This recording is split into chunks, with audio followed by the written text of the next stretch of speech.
10절 그 세대의 사람도 다 그 조상들에게로 돌아갔고 그 후에 일어난 다른 세대는 여호와를 알지 못하며 여호와께서 이스라엘을 위하여 행하신 일도 알지 못하였더라. 19절 그 사사가 죽은 후에는 그들이 돌이켜 그들의 조상들보다 더욱 타락하여 다른 신들을 따라 섬기며 그들에게 절하고 그들의 행위와 패역한 길을 그치지 아니하였으므로. 오늘 이 시간 사사기 2장을 통하여서 함께 하나님의 말씀을 나눌 수 있기를 원합니다. 이 사사기 2장은 우리에게 두 가지를 조금 이야기해주고 있습니다. 그래서 우리가 그 두 파트를 나누어서 이야기를 살펴볼 텐데 먼저 이제 첫 번째 이야기입니다. 2장 1절을 보면 여호와의 사자가 길갈에서부터 복임으로 올라와서 말한다라고 얘기를 합니다. 그래서 그 내용의 주된 내용이 뭐냐면 2절의 내용인데요. 너희는 이 땅의 주민과 언약을 맺지 말며 그들의 제단들을 헐라하였거늘 너희가 내 목소리를 듣지 아니하였으니 어찌하여 그리 하였느냐라고 얘기를 합니다. 그러니까 하나님은 이 가나안 땅에 있는 주민들과 관계를 가지지 말라라고, 그들과 언약을 맺지도 말고, 그리고 그들이 따르던 이방의 우상들을 섬기지 말라 그랬는데 이스라엘 백성들이 그거를 섬기고 있는 것이죠. 그래서 이 여호와의 사자는 왜 그렇게 했느냐라고 얘기를 합니다. 그러면서 3절에 그러므로 내가 또 말하기를 내가 그들을 너희 앞에서 쫓아내지 아니하리니. 사실은 그게 이스라엘 백성들에게 지금 당장은 크게 와닿지 않을 겁니다. 왜냐하면 그것을 따르고 그것을 섬겼던 것은 그것이 좋아 보였기 때문입니다. 그래서 하나님이 그것을 쫓아내지 않는다라고 할 때 이스라엘 백성들은 사실은 그렇게 크게 와닿지 않았을 수도 있습니다. 그러나 그것이 시간이 지나면 그들이 너희 옆구리에 가시가 될 것이며 그들의 신들이 너희에게 올무가 될 것이라고 그렇게 이제 이야기를 하게 된다는 것이죠. 그 얘기를 듣고 이제 4절을 보면 여호와의 사자가 이스라엘 모든 자손에게 이 말씀을 이르매 백성이 소리를 높여 운지라 라고 하면서 그곳 이름을 복임이라고 얘기를 하는데 이것이 이제 우는 자들이라는 뜻입니다. 그래서 우는 자들이라고 얘기하고 그들이 여호와께 제사를 드렸다라고 얘기를 하죠. 그런데 조금 약간 이게 아이러니한 부분들이 있습니다. 뭐냐면 여호와의 사자가 올라와서 이스라엘 백성들에게 그 얘기를 한다는 것은 어떤 이 의미가 있는 걸까요? 그들이 돌이켜야 될 텐데 그들이 이제 그 얘기를 듣고 하나님 앞에 울면서 제사를 드립니다. 그럼 우리가 거기서 깨달음을 얻었나? 라는 생각을 가질 수 있지만 그 뒤의 내용을 보면은 그렇지가 않습니다. 그 내용은 우리가 여호수아 마지막에 있는 부분하고 이제 중복이 되는데요. 이제 7절을 보면은 백성이 여호수아가 사는 날 동안과 여호수아 뒤에 생존한 장로들 곧 여호와께서 이스라엘을 위하여 행하신 모든 큰 일을 본 자들이 사는 날 동안에 여호와를 섬겼다라고 얘기하죠. 이건 이제 여호수아 24장에서도 우리가 발견한 내용입니다. 그러면서 시간이 지나 여호수아가 죽었다라고 얘기를 합니다. 그런데 중요한 것은 10절입니다. 10절을 보면은 그 세대의 사람도 다 그 조상들에게로 돌아갔고 그 후에 일어난 다른 세대는 여호와를 알지 못하며 여호와께서 이스라엘을 위하여 행하신 일도 알지 못하였더라라고 얘기를 합니다. 20절에서 보면은 굉장히 독특한 그런 이제 표현이 있습니다. 우리가 이렇게 모여서 예배를 드리면서 기도할 때에 우리 유치부나 유초등부나 청소년부나 청년부를 보면서 우리는 뭐라고 표현합니까? 개들이라고 표현하세요? 다음 세대라고 표현하거든요. 그런데 10절을 보면 뭐라고 표현이 되냐면은 다음 세대라고 말하지 않습니다. 다른 세대라고 얘기를 하죠. 그러니까 지금 이 사사기는 뭘 얘기를 하고 있냐면 앞에 있는 부모의 세대와 그 다음 세대가 같은 신앙을 공유하는 것이 아니라 다른 세대가 되었다라는 걸 얘기를 합니다. 그러니까 이들은 하나님을 섬겼지만 그 다음 세대는 다른 것을 섬겼다라는 것을 보여주고 있는 것이죠. 그래서 그 다음 세대가 정확하게 본문의 표현으로는 다른 세대죠. 그 다른 세대가 어떻게 되냐면 11절을 보겠습니다. 이스라엘 자손이 여호와의 목전에 악을 행하여 바알들을 섬겼다라고 얘기를 하는데, 이게 이제 무슨 얘기냐면은 한문이지 않습니까? 여호와의 목전에, 이게 뭐냐면 눈목입니다. 그리고 앞전입니다. 하나님의 눈앞에서 악을 행하고 하나님의 눈앞에서 바알을 섬겼다라는 것을 얘기합니다. 그러니까 그 다음에 일어났던 다음 세대들은 하나님을 신경도 쓰지 않는다라는 거예요. 그러면서 이 12절을 보면은 애굽 땅에서 그들을 인도하여 내신 그들의 조상들의 하나님 여호와를 버리고 다른 신들 곧 그들의 주위에 있는 백성의 신들을 따라 그들에게 절하여 여호와를 진노하게 하였으되 곧 그들이 여호와를 버리고 바알과 아스다롯을 섬겼다라고 이렇게 얘기를 합니다.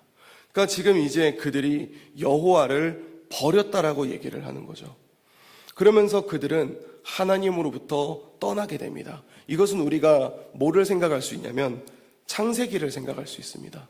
이 에덴 동산에서 쫓겨나게 된 사람들이 지속적으로 겪게 되는 것은 괴로움이라는 거죠. 그래서 15절의 마지막을 보면 뭐라고 되어 있냐면 그들의 괴로움이 심하였다라고 이렇게 표현을 합니다. 사랑하는 성도 여러분, 우리는 여기서 이 첫 번째 이야기를 좀 살펴볼 수가 있습니다. 첫 번째 이야기는 뭐냐면 우리의 다음 세대가 다른 세대가 될 수 있다는 것이죠. 그런데 그것이 어디서 나오냐면은 10절입니다. 10절을 보면은 그 이후에 일어난 다른 세대는 여호와를 알지 못하며 여호와께서 이스라엘을 위하여 행하신 일도 알지 못했다라고 얘기를 합니다. 지금 그 얘기는 그 사람들이 여호와라는 존재를 알지 못하고 그들이 이제 이스라엘 백성들을 위해서 하신 일을 알지 못한, 지식적으로 알지 못한다라는 얘기가 아닙니다. 그러니까 그들이 이제 어떤 상황이냐면 하나님을 제대로 영접하지 못했다라는 것이죠. 계속 하울링 나거든요. 좀 잡아주십시오. 그 하나님을 제대로 알지 못했다라는 겁니다. 그들이 계속해서 이제 하나님이란 존재를 알고 하나님의 행하신 일들은 알고 있습니다. 그런데 그들이 이제 하나님이 어떤 분이신지 경험하지 못하고 하나님을 인격적으로 접하지 못했다라는 것을 얘기하고 있는 것입니다. 그러니까 지금 이제 어떤 거를 보여주고 있냐면 이스라엘 백성들이 지금 앞에서부터 보면 어떤 얘기를 해주고 있냐면 이스라엘 백성들이 가나안에 들어와서 하나님의 말씀대로 살지 않고 그들이 이제 이방의 신들을 같이 이렇게 겸하고 있는 거예요. 하나님을 믿기도 하고 이방의 것들을 겸하기도 하고. 지금 우리로 표현하면 뭐가 되냐면 주일날은 교회에 와서 하나님의 자녀로 사는데 평일에는 세상에 나가서 세상 사람처럼 사는 겁니다. 그러니까 이제 그거를 누가 보고 있냐면 자녀들이 보고 있거든요. 우리가 그런 얘기하지 않습니까? 자녀들은 부모의 등을 보고 살아갑니다. 그러니까 부모가 어떻게 살아가는지를 보고 있다라는 것이죠. 우리가 사실은 성도들끼리는 속이기가 쉬워요. 그러니까 교회 나와서 이 단정한 옷을 입고 말을 조금 조심하고 조금만 배려하면 됩니다. 얼마만 참으면 되냐면 하루만 참으면 돼요. 사실은 하루도 아니죠. 그래서 우리가 성도들 앞에서는 참된 그리스도인처럼 보여줄 수 있습니다. 그런데 집에 가서나 세상에 나아가서는 우리의 모습이 그렇지 않다라는 것을 자녀들이 본다라는 것이죠. 그러니까 이스라엘 백성도 그랬던 거예요. 하나님 앞에 제사를 드리지 않았던 게 아닙니다. 율법을 묵상하지 않았던 게 아니에요. 똑같이 묵상하고 똑같이 제사를 드립니다. 그런데 그들의 일상은 눈에 보기 좋은 이방의 것들을 받아들였던 것이죠. 그러니까 하나님이 그것을 지적하고 있는 거예요. 근데 그거를 보고 있었던 다음 세대가 이상한 겁니다. 뭐야? 라는 생각이 드는 거죠. 그러니까 부모의 인생을 보면은 그리스도인답지가 않은 거예요. 그러니까 그거를 보면서 그들이 알게 된 게 뭐냐면 하나님은 없다입니다. 하나님은 없다. 그러니까 하나님이란 이름은 알지만 하나님을 알지 못합니다. 그리고 하나님이 이런 일들을 했대. 그렇군요. 예, 뭐 수고하셨습니다. 이러고 그게 자기에게 일어나지 않는 겁니다. 그러니까 우리가 과거에 하나님을 경험했다. 중요한 거는 지금도 경험할 수 있어야 돼요. 우리가 만약에 여러분들에게 우리 성도님들이 내 신앙의 전성기가 언제냐라고 할 때 가장 안타까운 것이 뭐냐면 그것이 과거가 된다면 너무 안타까운 얘기예요. 뭐냐면 나의 신앙의 전성기가 언제냐라고 하면은 그거는 지금이 될 수 있어야 되거든요. 그러니까 지금 내가 하나님을 만나고 있다. 이게 되어야 됩니다.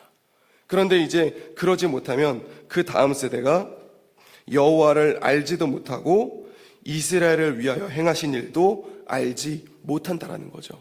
그렇게 되면은 우리의 다음 세대가 다른 세대가 된다는 겁니다.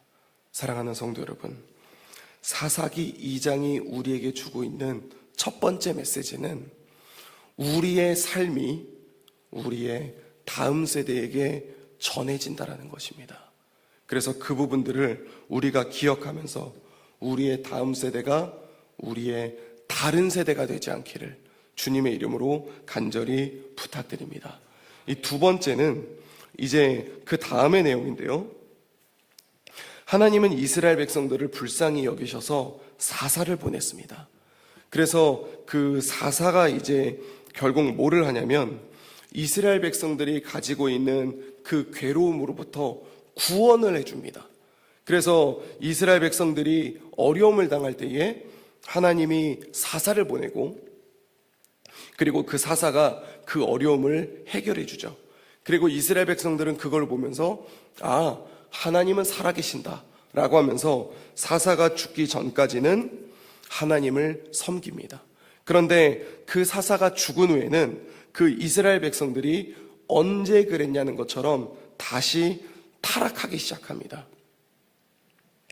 그런데 사사기를 보면은 시간이 지나면 지날수록 더 타락하는 모습을 보여주게 됩니다. 우리가 이 사사기를 이제 계속해서 묵상하게 될 텐데 이 두 번째 이야기가 사사기를 이제 요약한 거거든요. 그래서 그 얘기가 우리에게 주는 메시지는 뭐냐면 위기를 모면하는 것에는 한계가 있다라는 것을 얘기해 줍니다. 그러니까 우리가 가지고 있는 여러 가지 위기가 있을 겁니다. 그 위기를 우리는 모면하고 싶은 마음이 있습니다. 그런데 그게 때로는 하나님의 은혜로 말미암아 그 위기를 벗어날 때가 있죠. 그런데 중요한 것은 우리가 그것을 벗어낸 다음에 하나님 앞에 돌아가야 되는데 그렇지 않다라는 겁니다. 그게 어떤 거냐면 우리 본문 처음에 얘기했던 이스라엘 백성들의 문제를 지적했던 하나님을 바라보며 눈물을 흘리며 제사를 드렸다고 하지 않습니까? 근데 중요한 것은 그 이후에 바뀌지를 않는 거예요. 그러니까 우리가 이렇게 예배 자리에 나옵니다. 그리고 예배에서 담임 목사님을 통해서 말씀을 듣습니다. 그리고 우리가 그거를 들으면서 어떤 마음을 가집니까? 맞아, 내가 그러면 안 되는데. 내가 그렇게 살면 안 되는데. 내가 진짜 반성이 되더라고. 그렇게 얘기를 하는데 거기까지입니다. 그리고 돌아가서 바뀌지가 않는다면은 사사기하고 똑같은 거예요. 그게 위기 모면에 한계성을 가져온다는 것이죠. 반성은 합니다. 깨닫는다고 얘기합니다. 근데 돌아가서는 똑같이 얘기합니다. 마치 이런 거죠. 본문에서 우리가 막 이제 자녀 교육에 대한 얘기를 들어요. 그러면서 내가 자녀한테 그러면 안 되는데, 내가 진짜 이 자녀를 주님 안에서 잘 키워야 되는데, 근데 딱 돌아가가지고 애를 혼낼 때는 성적이 떨어지면 혼내고 신앙생활 제대로 안 하면은 괜찮다고 말하게 되면은 그럼 이제 그것은 바뀌지 않는 거거든요. 그러니까 그러니까 이제 그런 부분들이 사사기 가운데 지속적으로 일어나면서 뭘 얘기해 주고 있는 거냐면 위기를 모면하는 거에 대한 한계가 있다라는 것을 얘기해 주고 있는 것입니다. 주 안에 사랑하는 성도 여러분, 그런데 우리가 사실 이게 사사기에 있는 사람들이 그러려고 그런 건 아닙니다. 이것이 뭘 가르쳐주고 있는 거냐면 인간의 한계를 말해주고 있는 거죠. 우리가 아무리 잘하려고 해도 우리는 지속적으로 그 한계점을 보여줄 수밖에 없다는 겁니다. 그렇다면 사사기를 통해서 우리에게 뭐를 말해주고 싶은 것인가? 성경은 우리에게 예수 그리스도가 필요하다는 것을 말해주고 있는 겁니다. 그래서 예수님이 우리의 구원자가 되시는 거고, 그래서 우리가 그 예수님을 믿어야 되는 거고, 그리고 우리가 그 예수님을 의지하며 나아가야 한다는 것입니다. 주 안에 사랑하는 성도 여러분, 이제 오늘 하루가 시작됩니다. 우리가 살아가면서 매번 다짐하지만 그 다짐이 항상 무너지는 것을 아마 우리는 경험했을 것입니다. 그래도 그것을 경험한 게 참 다행입니다. 왜냐하면 말씀대로 살아가려고 시도한 것이니까요. 그런데 그 한계성은 어떻게 보면 당연한 것입니다. 왜냐하면 그것이 인간의 한계이기 때문입니다. 그러면 우리가 본문을 통해서 무엇을 말하느냐? 예수님을 의지하십시오. 예수님의 필요성을 깨달으십시오. 그래서 우리가 오늘 하루를 살아낼 때에 내 힘으로 살아내려고 하는 것이 아니라 우리 주 예수 그리스도를 의지함으로 말미암아 이 땅 가운데 살아가면서 주님이 주시는 힘으로 오늘 하루를 주 앞에서 승리할 수 있는 우리 재건부평교회 모든 성도님들이 될 수 있기를 우리 주 예수 그리스도 이름으로 간절히 축원드립니다. 기도하겠습니다. 이제 오늘 받은 말씀으로 함께 기도하겠습니다. 우리의 그릇된 삶을 통해 다음 세대가 다른 세대가 될 수 있음을 깨닫게 하소서. 사사의 한계를 통해 우리에게 필요한 것은 예수 그리스도라는 것을 기억하며 주를 의지하게 하소서.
이제 개인의 기도 제목을 가지고 하나님 앞에 기도하시기 바랍니다.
수고하셨습니다.